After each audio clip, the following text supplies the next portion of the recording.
యెషయా 45. అతని పక్షమున జనములను జయించుటకు నేను అతని కుడిచేతిని పట్టుకొనియున్నాను. నేను రాజుల నడికట్లను విప్పెదను. ద్వారములు అతని ఎదుట వేయబడకుండా తలుపులు తీసెదను అని యెహోవా తాను అభిషేకించిన కోరెషును గురించి సెలవిచ్చుచున్నాడు.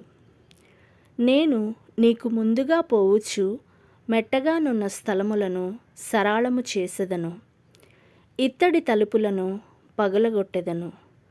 ఇనుప గడియలను విడగొట్టెదను. పేరు పెట్టి నిన్ను పిలిచిన ఇశ్రాయేలు దేవుడనైన యెహోవాను నేనే అని నీవు తెలుసుకొనున్నట్లు అంధకార స్థలములలో ఉంచబడిన నిధులను, రహస్య స్థలములలోని మరుగైన ధనమును నీకిచ్చెదను.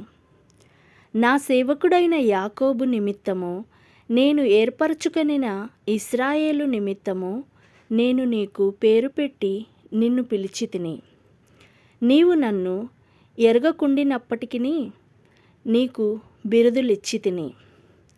నేను యెహోవాను, మరి ఏ దేవుడునూ లేడు, నేను తప్ప ఏ దేవుడునూ లేడు.